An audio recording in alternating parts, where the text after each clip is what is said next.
ভাই লোক সবাই কেমন আছেন? আশা করি সবাই ভালো আছেন। ফোন নাম্বার এবং এনআইডি কার্ড দিয়ে কিভাবে 1xBet অ্যাকাউন্ট ভেরিফাই করবেন আজকের ভিডিওতে সম্পূর্ণ প্রসেস দেখিয়ে দিচ্ছি। সো ভিডিওটা স্কিপ না করে সম্পূর্ণ ভিডিওটা দেখতে থাকুন।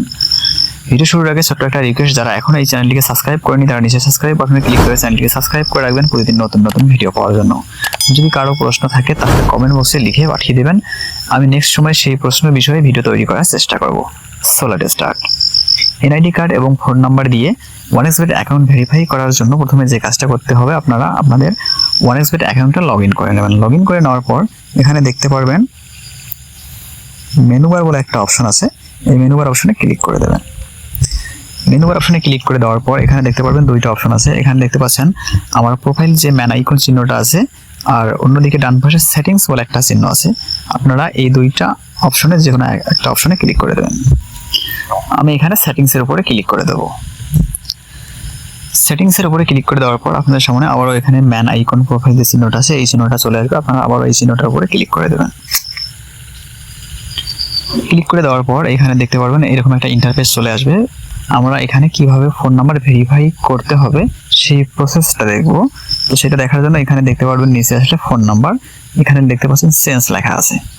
আমি যেহেতু আগে আমার ফোন নাম্বার দিয়ে এখানে ভেরিফাই করে ফেলছি, এই কারণে এখানে চেঞ্জ লেখা আসছে।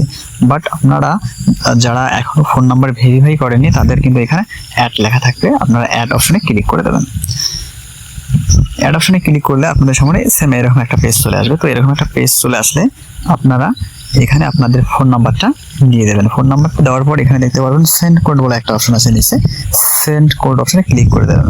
সেন্ড কোড অপশনে ক্লিক করে দেওয়ার আগে আরেকটা কথা বলে রাখি, আপনারা মূলত এইখানে যে ফোন নাম্বারটা দেবেন সেই ফোন নাম্বারটা যেন অ্যাক্টিভ থাকে, অর্থাৎ কোনো ফোনে যেন খোলা থাকে। সেই নাম্বারে 4 সংখ্যা কিংবা 6 সংখ্যার একটা ওটিপি যাবে, কোড যাবে, সেই কোডটা আপনারা এখানে বসিয়ে দিয়ে সাবমিট করে দেবেন। তারপর আপনারা এখান থেকে ব্যাগে চলে আসবেন। ব্যাগে চলে আসার পর সেকেন্ড যে প্রসেসটা হলো সেটা হলো এনআইডি কার্ড দিয়ে কিভাবে ভেরিফাই করতে হয়। তো এনআইডি কার্ড দিয়ে ভেরিফাই করার জন্য এখানে উপরে দেখতে পারবেন, যখন আপনারা এখানে নাম্বারটা অ্যাড করে ফেলবেন তারপর উপরে এখানে দেখতে পারবেন পেন আইকন বলে একটা অপশন আছে, সেখানে লেখা আছে ইন্টার ডিটেইলস বলে একটা পয়েন্ট আছে। আপনারা ইন্টার ডিটেইলস অপশনে ক্লিক করে দেবেন। ইন্টার ডিটেইলস অপশনে ক্লিক করে দেওয়ার পর আপনাদের সামনে এইরকম একটা পেজ চলে আসবে। এরকম একটা পেজ চলে আসলে এখানে দেখতে পারবেন শিরোনাম লেখা আছে, মিডিল নেম লেখা আছে, অর্থাৎ আপনার এনআইডি কার্ডের যে ফার্স্ট নেম এবং লাস্ট নেম, অর্থাৎ আপনার যে নামটা যদি হয় এমডি, আপনারা উপরে এমডি দেবেন, নিচে নামটা দিয়ে দেবেন। তারপর এখানে দেখতে পাচ্ছেন ডেট অফ বার্থ, অর্থাৎ আপনারা এখানে জন্ম তারিখ দেবেন। তারপর আপনাদের জন্মস্থান দিয়ে দেবেন।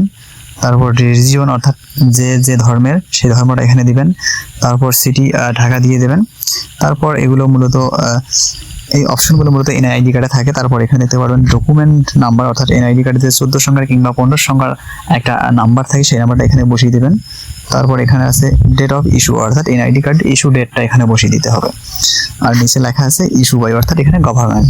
মূলত এই প্রসেসটা সম্পূর্ণ সুন্দরভাবে ফিল আপ করলে এখানে ব্লু যে টিকমার্ক আইকনটা আছে এই টিকমার্ক আইকনে ক্লিক করে দিলে আপনাদের এনআইডি কার্ডটা কিন্তু সাবমিট হয়ে যাবে, অর্থাৎ এনআইডি কার্ড ভেরিফাই হয়ে যাবে। সো ভিডিওটা ভালো লাগলে লাইক করবেন, চ্যানেলে নতুন হয়ে থাকলে সাবস্ক্রাইব করে বেল বাটনটি অল করে দেবেন যাতে করে আমার নেক্সট ভিডিও চলে যায় আপনার স্ক্রিনে। ধন্যবাদ।